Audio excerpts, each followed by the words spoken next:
오늘 본문에 보면은 인생을 멋지게 기쁘게 노래하며 춤추며 산 한 신앙인의 이야기가 기록되어 있습니다. 그가 누굽니까? 다윗입니다. 다윗은 노래하고 손뼉치며 춤추는 신앙인이었습니다. 그는 얼마나 기뻤던지 하나님 앞에서 손뼉치고 춤추며 노래하고 뛰놀았습니다. 오늘 본문에 보면 뛰놀았단 말이 2번 반복되고 있습니다. 그러나 많은 현대 크리스찬의 얼굴에는 이런 구원의 기쁨과 감격이 메말라 있습니다. 지나친 형식주의적 경건주의에 빠져서 신앙의 기쁨과 감격을 상실한 채 굳어진 표정으로 예배를 드리고 신앙의 기쁨을 상실한 모습을 엿볼 수가 있습니다. 이런 우리를 보시면서 하나님은 무엇이라고 말씀하겠습니까? 내 이그러지고 찡그린 얼굴 표정을 보고 기뻐하시겠습니까? 그 얼굴 보니 나도 피곤하구나. 내 얼굴을 좀 활짝 펴고 하나님 앞에 경배하고 찬양하고 예배 드리지 않겠느냐, 그렇게 말씀하실 것입니다. 이 아침에 다윗의 노래하고 춤추는 신앙을 통해서 하나님의 주시는 은혜를 같이 나누길 원합니다. 이스라엘 백성들에게는 아주 민족적으로 귀중히 여기는 보물이 하나 있었습니다. 그것은 황금덩어리나 보석이 아니었습니다. 지난주 말씀드린 대로 하나님의 언약궤 법궤였습니다. 히브리서 9장 4절에 보면 이 속에는 3가지 물건이 들어있었습니다. 하나는 금으로 만든 만나 항아리였고, 2번째로는 아론의 쌍난 지팡이였으며, 3번째로는 모세가 시내산에서 하나님께 받은 2개의 언약의 비석이었습니다. 이것은 삼위일체 하나님의 임재와 현존을 상징하는 것이었습니다. 이스라엘 백성은 이 언약궤를 메고 요단강을 건너 약속의 땅 가나안 복지를 점령했습니다. 여리고 성을 무너뜨릴 적에도 이 언약궤를 메고 전진해서 무너뜨렸습니다. 적과 싸울 때도 이 언약궤를 앞세우고 승리의 축복을 거두었던 것입니다. 이 언약궤를 지성소 제일 한복판에 모시고 성막과 성전을 지었습니다. 이스라엘 백성들은 이 언약궤를 중심으로 하나님의 인도를 받으며 생활했던 것입니다. 그런데 이 귀중한 언약궤를 엘리 제사장 때 블레셋 군대들에게 빼앗겼습니다. 이것은 큰 이스라엘 백성들에게 있어서 수치요 충격이었습니다. 이로 인해서 다윗은 몹시 마음이 언짢았습니다. 그러나 다윗은 군대를 거느리고 이 언약궤를 찾아오게 됩니다. 그러나 나곤의 타작마당에서 소가 뛰는 바람에 웃사라는 분이 언약궤에 손을 댑니다. 하나님의 진노를 받아서 웃사가 세상을 떠나게 됩니다. 다윗은 두려운 생각이 들었습니다. 그래서 이 언약궤를 오벳 에돔이라고 하는 사람 집에 석 달을 유숙하게 머물게 합니다. 그 후에 소식을 들어보니까 이 오벳 에돔의 가정에 하나님께서 크게 축복했다고 하는 기쁜 소식이 들렸습니다. 그래서 다윗은 기쁨으로 이 언약궤를 다윗성으로 다시 옮겨오게 됩니다. 이 법궤를 옮겨오는 날이었습니다. 다윗은 하나님과 온 이스라엘 앞에서 함께 즐거이 노래하고 나팔과 풍악을 불고 손뼉을 치고 춤을 덩실덩실 추면서 여호와 하나님 앞에서 기뻐 뛰놀게 된 것입니다. 이것을 그의 아내 미갈이 창문 밖으로 내다봤습니다. 그것을 보면서 미갈이 다윗을 업순여겼습니다. 왕의 채통을 좀 지켜야지 왕의 채통도 지키지 않냐고 경고망동하게 저렇게 뛰는 것이 좋은가? 하나님과 계집종 앞에서 몸을 드러내다니 업신여겼습니다. 물론 성경에는 왕의 채통이란 말은 없습니다. 제가 설명한 것입니다. 그러나 그 내용을 읽어보면 꼭 같은 내용입니다. 그런데 놀라운 사실은 하나님은 이 춤추는 기뻐 뛰는 다윗을 기뻐 받으시고 그를 경멸한 미갈을 저주합니다. 오늘 이 말씀을 통해서 우리에게 주는 교훈을 함께 묵상하기를 원합니다. 오늘 우리에게도 다윗과 같은 노래하는 신앙, 춤추며 기뻐하는 축제의 신앙을 다시 한번 회복해야 할 줄 압니다. 그러나 많은 현대 크리스찬 중에는 미갈처럼 다윗의 춤추는 신앙을 경고망동하다고 경멸하고 멸시하는 경향이 있습니다. 왜냐하면 많은 크리스찬들의 신앙과 놀이는 함께 어울릴 수 없는, 병행할 수 없는 contradiction, 상충되는 것이라고 생각하기 때문입니다. 그러나 그것은 기독교 복음을 완전히 이해하지 못한 데서 오는 오해인 것입니다. 우리가 믿는 여호와 하나님은 항상 엄격하시고 무섭고 엄하시고 늘 심판하시는 하나님만은 아닙니다. 오히려 우리의 삶 속에 구원의 기쁨과 감격을 주시고 상처난 우리의 삶 속에 위로를 주시고 소망과 비전을 주시고 웃음을 창조하시는 하나님인 것을 우리는 알 수가 있습니다. 기독교 복음의 핵심이 무엇입니까? 죄와 율법에서 해방된 기쁨과 행복을 정말 축제하는 삶인 것입니다. 창세기 1장에 보면은 하나님은 엿새 동안에 우주 만물을 창조하셨습니다. 그리고 제7일에 쉬셨습니다. 여기 제7일에 쉬셨단 말은 휴식 이상의 의미를 지닙니다. 하나님께서 창조하신 그 모든 모습을 보면서 셀레브레이션, 축제하셨다는 뜻입니다. 여러분, 글을 쓰는 사람이 자기 글을 제일 인조해합니다. 하나님께서도 천지 만물을 창조하신 후에 보기에 좋았더라 그랬어요. 6번이나 반복해서 마지막에는 보기에 심히 좋았더라 했습니다. 거기 보면 하나님께서 천지 만물과 인간을 창조하신 후에 너무 기뻐서 어쩔 줄 모르는 셀레브레이션을, 축제를 우리는 엿볼 수 있는 것입니다. 하나님께서 인간을 창조할 때 아담을 하나님의 형상대로 지었다 했는데 이 하나님의 형상대로 지었다는 구체적인 뜻이 무엇입니까? 물론 인간을 이 창조적인 인간으로 만들었고 양심적인 존재, 인격적인 존재로 만들었다는 뜻도 있지만은 하나님이 그 천지 만물을 보시고 정말 축제를 즐겼듯이 우리 인간도 놀이하는 존재, 셀레브레이션 하는 존재로 만들었다는 뜻입니다. 성경에 보면 하나님께서 아담이 혼자 사는 것이 좋지 않게 여겨서 생애 반려자 회화를 만들어 주셨다고 그랬어요. 생애 반려자 회화를 만들어 주셨다는 것은 노동을 하기 위한 짝으로 만들어 주셨다는 뜻만은 아니에요. 에덴 동산에는 노동이 없었어요. 무공의 음식을, 무공의 과일을 먹으면서 인조했어요. 얼마나 즐거운 생활을 했는지 몰라요. 그 점에서 오히려 회화를 만들어 주신 것은 아담과 함께 노는 놀이의 짝으로 만들어 주셨습니다. 노동은 다른 사람을 대신시킬 수 있습니다. 놀이는 다른 사람이 대신할 수 없습니다. 여기에 부부의 신비가 있는 것입니다. 독일의 유명한 금세 신학자 몰트만은 The Dialogue of Play, 놀이의 신학에서 이런 말을 합니다. 모든 인간은 행복과 즐거움을 추구한다. 쉽게 말해서 우리 인간은 놀이적인 존재요 축제적인 존재라 그렇게 설명을 하고 있습니다. 물론 놀이에는 많은 것이 포함됩니다. 예를 들면 유머와 노래, 춤, 취미생활, 게임, 운동, 여행, 독서, 그리고 꽃 같은 것이 놀이도 되지만 때로는 그것이 노동이 되어버리는 경우도 있습니다. 이 미국에서 출판된 놀이교본, 소창교본이 있는데 이 놀이가 우리의 삶 속에서 어떤 역할을 하느냐 하는 것을 잘 설명합니다. 첫째로 삶의 균형을 잡아준다 그랬어요. 일만 하다 보면 삶의 조화와 리듬이 깨어집니다. 균형이 파괴됩니다. 그래서 육신적으로 병들고 정서적으로 영적으로 병들게 됩니다. 그러니까 정신노동만 하는 사람은 여가를 이용해서 육체적 활동을 좀 해야 몸의 균형이 잡힙니다. 또 육체 노동을 하는 분은 여가를 이용해서 독서도 하고 음악도 감상하고 정신적 활동을 함으로써 몸의 균형을 잡을 수 있게 되는 것입니다. 놀이는 두 번째로 우리에게 이미지네이션, 환상과 창조력을 길러줍니다.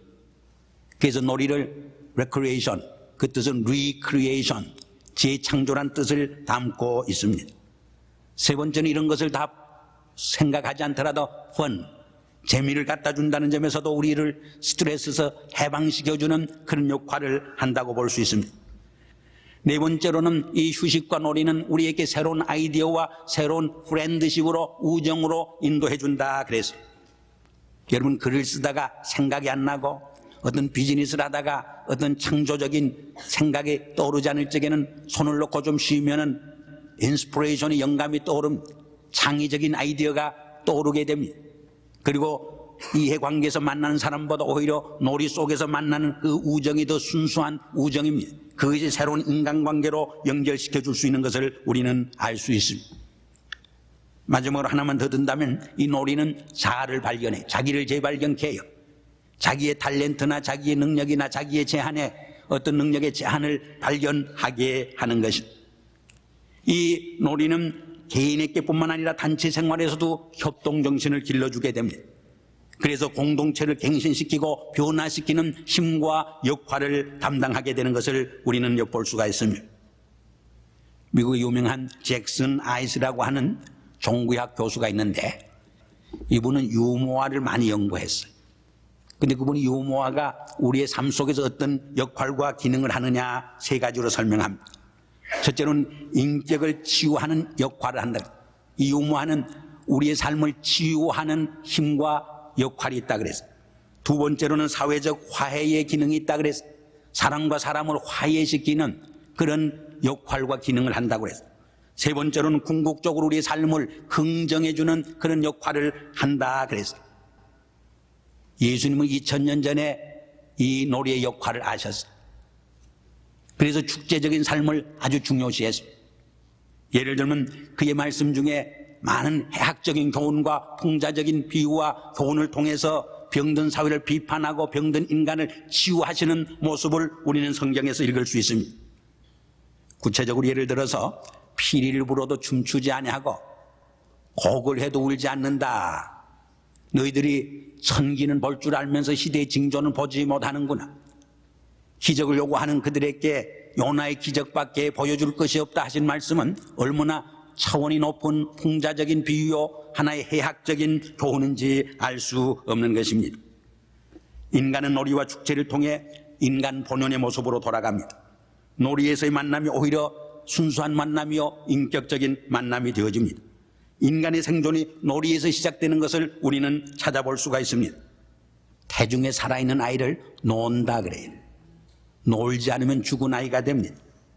아이는 놀고 먹습니다. 그의 손에 쥐어지는 모든 것이 놀이개입니다. 여기에 즐거움이 있고 살맛이 있습니다. 인간 최대 비극은 이 놀이를 상실했다는 데 있습니다. 인간의 불행은 하나님과 함께 대화하고 놀던 에덴에서 쫓겨나는 때부터 시작됩니다.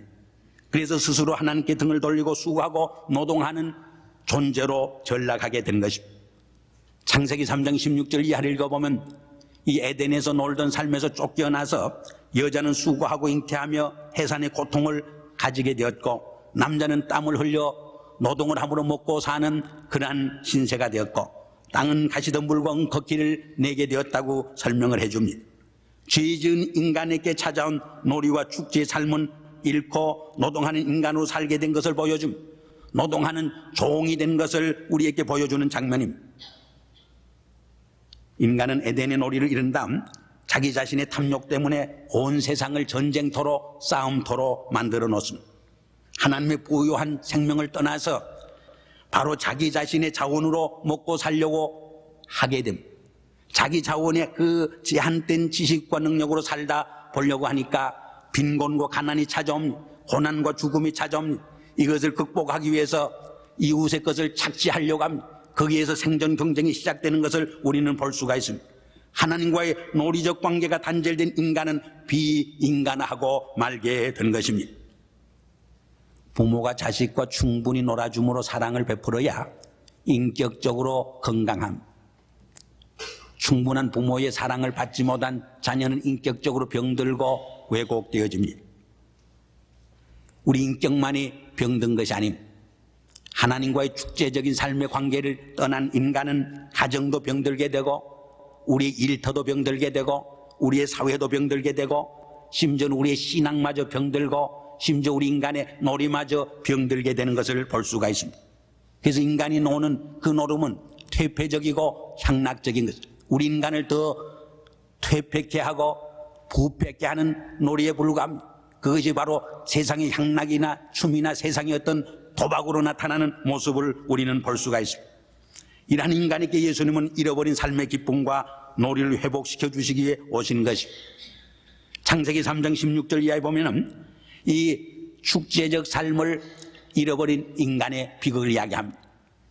그러나 요한복음 3장 16절 이하를 읽어보면 이러한 축제적인 삶의 기쁨을 잃어버린 인간에게 예수 그리스도가 오시어서 이 삶의 기쁨과 구원의 감격과 이 축제의 삶을 회복시켜주는 장면을 우리는 찾아볼 수가 있습니다. 예수님은 세상에 오셔서 수고하고 무거운 짐진 자들아 다 내게로 오라 내가 너희를 편히 쉬게 하리라 말씀했습니다. 여기 편히 쉰다는 말은 휴식 이상의 것입니다. 잃어버린 놀이의 삶, 축제적인 삶을 회복시켜 주시겠다고 하는 말, 우리에게 잔치의 삶을 우리에게 회복시켜 주시겠다는 뜻입니다. 예수님이 세상에 오셔서 제일 먼저 기적을 행하신 것이 무엇입니까? 가나 혼인잔치에서 물이 포도주가 되게 하는 기적이었습니다. 그것은 무엇을 상징합니까? 예수님은 잃어버린 잔치집의 기쁨을 회복시켜 주시기 위해 오셨다는 것입니다. 잔치집에는 무엇이 있습니까? 풍요함이 있습니다. 만족과 행복이 있습니다. 기쁨이 충만합니다. 그리고 사랑이 넘치는 것을 볼 수가 있습니다. 예수님의 대표적인 비유가 무엇입니까? 탕자의 비유. 탕자의 비유에 보면은 아버지의 품을 떠나서 그 부유함을 떠나서 스스로 자유의 길을 갔지만은 그것이 곧 스스로 노예가 되는 길이었고 스스로 빈곤과 가난과 돼지 주염 열매를 먹으며 사는 노예가 되는 종이 되는 일의 노동의 종이 되는 길이었습니다. 그러나 회개하고 아버지 품으로 돌아왔을 적에 아버지의 풍요한 잔치에 참여하게 됩니다. 솔진 송아지를 잡고 가락지를 끼우고 새 옷을 입히고 잔치를 베푸는 모습을 볼 수가 있습니다. 이것은 예수님께서 세상에 오신 것은 바로 우리의 삶 속에 잃어버린 이 잔치의 생활, 축제 생활을 회복시키기 위해 오신 것을 우리에게 말해주는 중요한 이야기인 줄 압니다. 예수님은 세상에 오셔서 창기와 세리와 친구가 되어 놀아주었습니다. 세상에 가난하고 병들고 소외된 사람의 친구가 되어 놀아주었습니다. 우리가 가난한 사람에게 구제하기는 쉽습니다. 우리가 불쌍한 사람에게 자선하기는 쉽습니다. 그러나 그들의 친구가 되어 놀아주기는 쉽지 않습니다. 놀아준다고 하는 것은 얼마나 어려운 과제입니다. 놀이는 자유인의 선언입니다. 죄인이나 종에게는 놀이가 없습니다. 죄수나 노예는 휴식은 할 수 있지만 진정한 놀이를 즐길 수는 없습니다. 참된 놀이는 자유함이 있을 때만 가능하기 때문입니다. 놀이는 사랑의 선언입니다. 사랑하는 사람이 있을 적에 우리는 축제를 즐길 수 있습니다. 사랑하는 사람이 내 곁에 없을 적에 우리는 노는 척 할 수 있지만 진정한 축제를 즐길 수는 없는 것입니다. 놀이는 행복의 선언입니다. 행복한 사람만이 축제를 즐길 수 있습니다. 진정한 놀이를 즐길 수 있습니다. 죄와 율법에서 해방될 때만이 가능합니다. 억압과 모든 고통에서 풀릴 때만이 놀이는 가능한 것입니다. 놀이는 평화의 축제입니다. 전쟁이 나면 놀이는 사라지고 마는 것입니다. 놀이는 화해의 마당이요 용서의 선언입니다. 그러므로 놀이와 축제가 있다는 것은 우리가 살았다는 표징이요 우리의 삶의 가장 큰 인생의 기쁨과 행복을 의미하는 것입니다. 그러므로 놀이가 있는 곳에 리크리에이션, 재창조적인 삶이 가능합니다. 놀이와 축제의 시간이 바로 우리가 새롭게 창조되고 지음받는 시간인 것입니다. 그러므로 우리는 우리의 가정도 놀이터가 되게 합니다. 축제의 장이 되게 합니다. 우리의 일터도 축제의 장이 되게 합니다. 우리의 일이 노동이 될 적에 우리는 고통스럽습니다. 그러나 이 노동을 일을 인조할 적에 이 일을 통해서 하나님의 축복의 도구와 방법이 되어지는 것입니다. 우리가 우리의 장사도 정말 즐거움으로 축제로 할 적에 그 장사를 통해서 우리는 무한한 하나님의 은총과 축복에 참여할 수 있게 되어지는 것입니다. 우리가 공부하는 교육도 그래요.